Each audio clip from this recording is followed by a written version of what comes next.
छत्तीसगढ़ के बस्तर इलाके में दशकों से फैले लाल आतंक का अंत अब होता दिख रहा है। अबूझमाड़ के जंगलों में एक साथ 208 नक्सलियों ने हथियार डाल दिए हैं। यह भारत में नक्सल इतिहास का सबसे बड़ा सामूहिक सरेंडर बताया जा रहा है। छत्तीसगढ़ पुलिस के मुताबिक इस आत्मसमर्पण में 110 महिलाएं, 98 पुरुष नक्सली शामिल हैं, जो भाकपा माओवादी संगठन के अलग अलग छत्तीसगढ़ ही नहीं, देश के लिए आज के इस दिन को ऐतिहासिक दिन कह सकते हैं।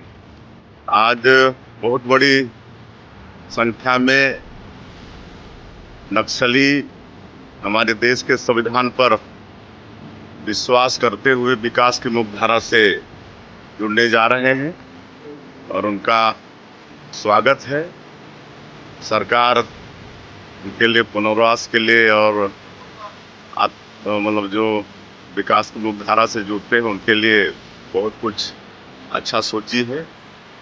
उनको अच्छा पुनर्वास भी देंगे, उनका स्किलिंग भी कराएंगे, रोजगार से जोड़ने का काम भी होगा, ये सब करेंगे। वो तो हम लोग प्रारंभ से ही आह्वान किए थे कि हिंसा की भाषा को छोड़ें और विकास की मुख्यधारा से जुड़ें। उनके साथ सरकार न्याय करेगी और उसी का पालन करते हुए वो सब विकास से जुड़ रहे हैं। इन सभी ने कुल 153 हथियार पुलिस को सौंपे हैं, जिनमें 19 AK-47, 17 SLR, 23 इंसास राइफलें, साथ ही 11 BGL लॉन्चर और कई 12 बोर बंदूकें शामिल हैं। अधिकारियों ने इसे नक्सल विरोधी अभियान की अब तक की सबसे बड़ी सफलता बताया है। अबूझमाड़ा को अब तक नक्सलियों का सबसे मजबूत गढ़ माना जाता था। यह इलाका इतना कठिन और घने जंगलों वाला है कि पुलिस और प्रशासन का यहाँ पहुँचना मुश्किल हो जाता था, लेकिन अब इतने बड़े सरेंडर के बाद उत्तरी बस्तर लगभग नक्सल मुक्त घोषित किया जा चुका है। इसका मतलब है कि लाल आतंक अब सिर्फ दक्षिणी बस्तर तक सीमित रह गया है।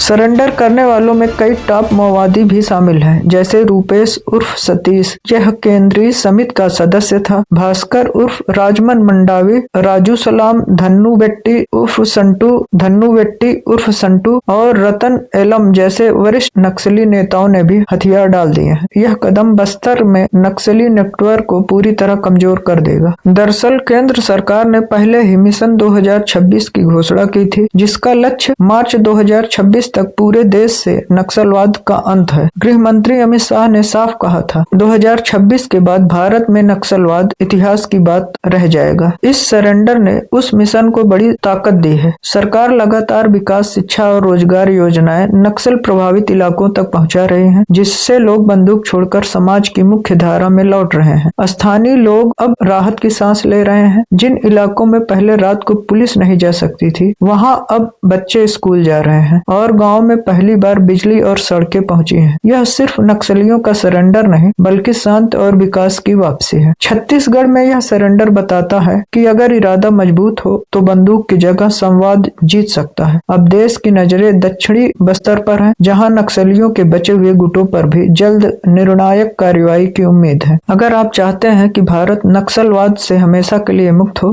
तो इस वीडियो को लाइक करें, शेयर करें और एमके डिजिटल न्यूज को सब्सक्राइब करें, ताकि आपको हर बड़ी खबर मिले सबसे पहले।